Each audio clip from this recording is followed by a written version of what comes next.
Hello, hello les amis, bienvenue dans notre leçon de l'école du sabbat, leçon du mercredi 1er janvier 2025. Voilà, bonne année 2025, que Dieu te bénisse, que ça soit une année vraiment de victoire, une année où peut-être des rêves que tu as depuis un certain temps vont pouvoir s'accomplir, des rêves peut-être plus ou moins importants. Voilà, que ça soit une année de réussite pour toi.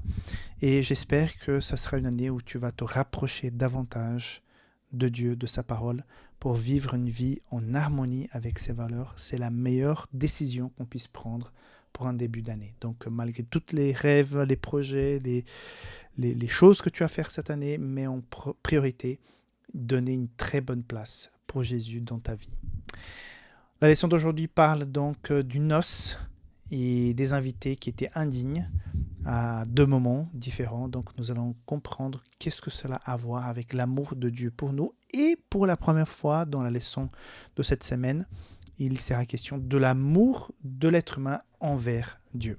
Avant de partir là-dedans, je voudrais t'inviter à visiter donc safelis.com si tu es en dehors de l'Europe ou publicationadventiste.com si tu es en Europe pour connaître nos produits, notamment les nouveautés. Nous avons des collections pour les enfants, nous avons des livres de santé, plein de très belles choses pour enrichir ta nouvelle année. Des nouveaux titres en français vont être publiés cette année. Donc, il y a des choses très intéressantes, notamment un livre pour les familles à succès de Roberto Badenas, qui sera donc imprimé bientôt et qui sera encore disponible cette année avant l'été, donc sur notre site internet. Sans tarder, passons donc à l'étude de la leçon d'aujourd'hui. Beaucoup sont appelés, mais peu sont choisis. Donc, il est question de la parabole de Matthieu 22, 1 à 14, où nous avons deux problèmes. Le premier problème, c'est que il y a ces noces, il y a des invités, mais les invités ne sont pas dignes. C'est-à-dire qu'ils n'ont pas prêté attention, ils n'aimaient pas vraiment le fiancé, ils ont donné des excuses. Il y en a même que quand ils ont reçu les messagers, ils les ont pris les messagers, ils les ont tués. Donc, parallèle clair et net par rapport à ces prophètes que Dieu envoyait envers son peuple et que le peuple finissait pour les tuer tellement le message les dérangeait et qu'ils ne voulaient pas changer. Finalement, on a le début de la notion de justice. Il est question dans cette parabole que le roi, c'est pas un maître, c'est un roi, envoie ses troupes pour détruire. Le roi, verset 7, fut irrité, il envoie ses troupes et fit périr ses meurtriers et brûla leur ville. Donc, on voit une première notion de justice. C'est-à-dire, ils sont invités, ils ont non seulement rejeté l'invitation, mais ils ont tué les messagers. Donc, ils étaient vraiment très, très éloignés. Ils n'étaient pas proches, mais ils étaient des ennemis de ce roi. Donc, le roi envoie donc des soldats les tuer. Donc, une claire relation avec le jugement final. Et par la suite, donc il va demander aux serviteurs d'aller inviter les gens sur les chemins et tout ça.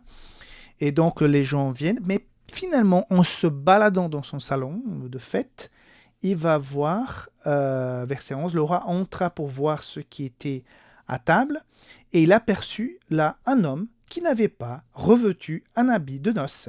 Il lui dit, mon ami, comment es-tu entré ici sans avoir un habit de noces ? Cet homme eut la bouche fermée, il ne dit rien. Et là, il sera donc lancé à l'extérieur, mais pas seulement, il sera lancé avec les pieds et les mains liés.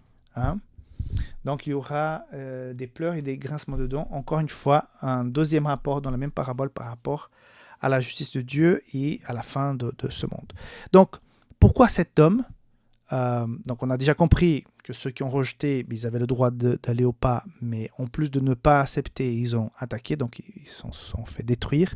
Mais là, il y a quelqu'un qui accepte l'invitation, entre guillemets, mais qui rentre sans avoir fait la préparation nécessaire. Donc, il fallait porter une certaine robe pour pouvoir être dans ce mariage, comme c'était le cas dans la culture de cette époque, je crois.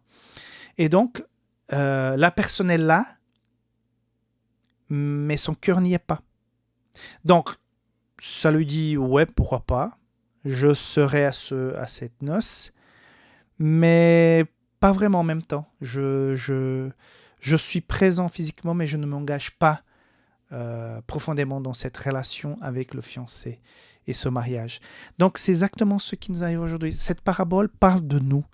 Donc, parfois, nous avons la forme, nous sommes au bon endroit, mais nous n'avons pas les habits. Ça veut dire quoi, les habits? Ça veut dire le vécu de l'évangile dans la pratique. Être nu devant Dieu dans ses noces, ou portant d'autres habits qui ne correspondent pas, c'est que quand nous professons quelque chose, mais que finalement, nous vivons en cachette, en public, autre chose. Donc là, cette personne ne peut pas rester dans ces noces, cette rencontre entre Jésus et tous ces enfants qui ont décidé de le suivre. Il n'y a pas de place pour faire renaître le péché.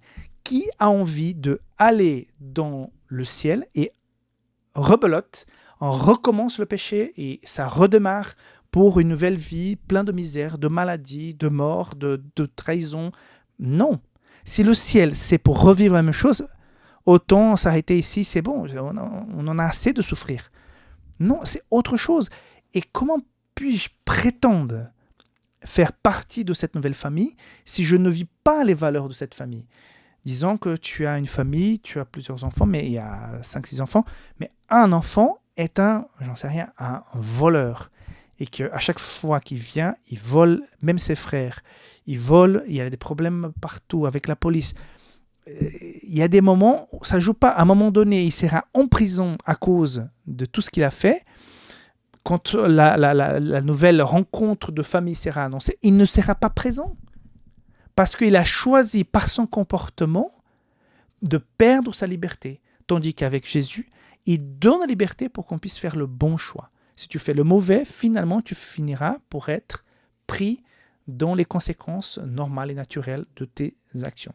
Donc aujourd'hui, c'était l'idée centrale.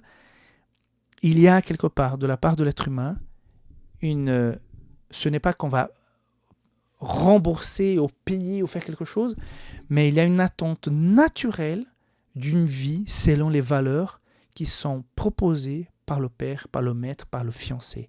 Si nous disons par la bouche qu'on l'aime, mais que nous ne vivons pas dans notre cœur ces valeurs, c'est comme cette personne qui rentre dans ce mariage sans habit de fête. Que Dieu te bénisse, on se voit demain pour la suite. Bye bye.